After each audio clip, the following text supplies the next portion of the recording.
Hey everybody, this is Alex Merced from alexmerced.com, and this is a video, part of the TypeScript series, but technically this relates to JavaScript as well. This is something that kind of currently exists in both languages, and I think sometimes people get really confused on, like, what's the difference between the spread operator and the rest operator, because they both surround three dots.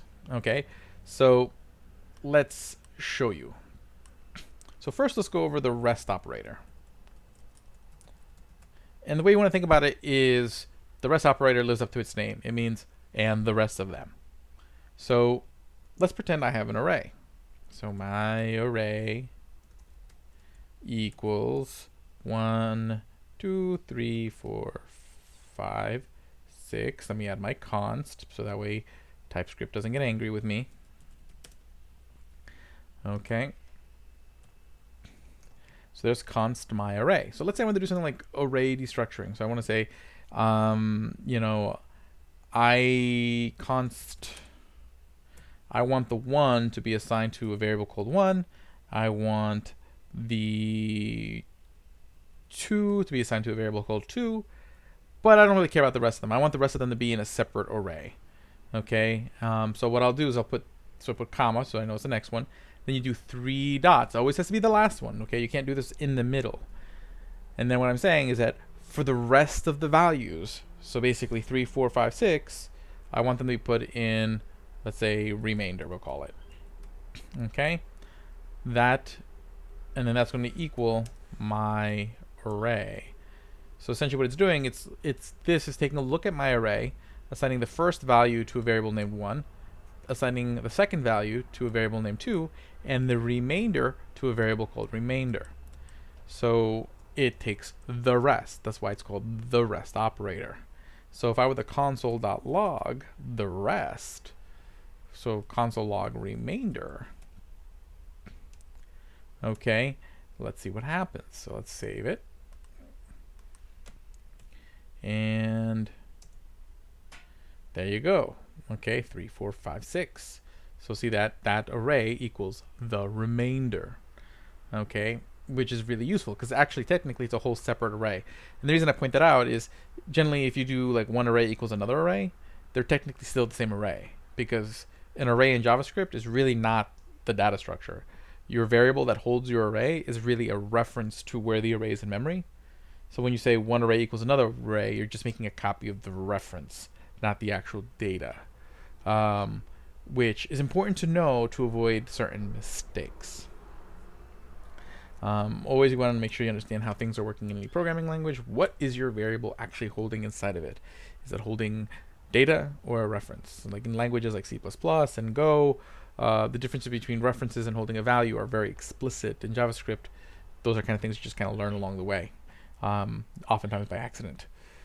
Okay, so now for the spread operator. This time it doesn't have to be at the end. But the spread operator means, basically think of it as meaning all the things. Okay? So let's say I want to make a new array. So const array2 equals, I want it to equal 9 and 8.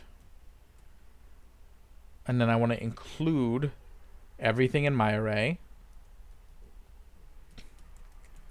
So my array that already exists. So what I'm saying is like take 9 and 8 and everything in my array, and then I can keep going. 10, 11. Okay. So it's gonna. So instead of me having to type out go my array 0, my array 1, my array 2, my array 3, I could just literally spread it out, and it'll actually make each value a separate element. That's different than just me plopping my array. Because if I were to just write my array, there would just be an array in the third spot, which is not my intention. I actually want there to be all the values separately in one array. So the spread operator spreads it out. Okay. So let's console.log. And let's console.log array2. And let's see what we end up with. Save. And let's run it. And you see the array starts with 9, 8, then 1, 2, 3, 4, 5, 6, which is my array, and then 10, 11. And see, each of them have their own spot. There's a comma after each one.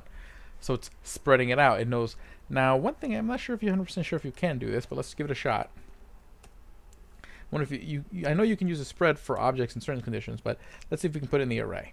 So let's const another, we'll say an object equals data 1, data 2, actually, why not make it 3? Okay. And then let's actually add that. We'll spread it, const in obj. This is going to work the way I think it'll work. Then it'll just be like 1, 3 there in the middle of the array, because it'll take each value in the array and give it its own spot in the array. But I haven't tried it before, so let's give it a shot. So node practice ts. I broke it. Okay, an object is not iterable. I guess not. I guess you can't do that. Okay, but it was worth a shot. Cool. But bottom line is you can spread the array. I think you can do it one object to another object because it's not an ordered element. So let's give it a shot. So let's see here. Let's say my const in object 2 equals data 3, which equals 4, and then we'll do dot dot dot an object. Okay, so meaning I'm assuming it's going to include all the properties of, basically add all those properties in there. So let's just this console log that, see if that works. And obj2 semicolon. Let's save the code, see if it's successful. And yeah, that works. So see what it is. You have data 3, which is what we assigned there, and then includes the rest of the other object. So it's an easy way to kind of meld objects into each other, but you can keep everything at a high level. Because if I just assign the object inside the object, then I have to be like, okay, this dot object dot object. But here I can make it all top level, if that's your desired effect. So that's the difference between the rest and the spread operator. The rest means put the rest in here. Okay, spread means add all the things. And play around with it. Like, try some of these exercises I just did. I think you'll feel more comfortable with how they work. But they are very useful and they're very neat. It's newer thing than most more recent versions of JavaScript, but not too recent that it's pretty covered by all the browsers now. But yeah, so that's that. Have a great day. I'll see you guys later on. Enjoy.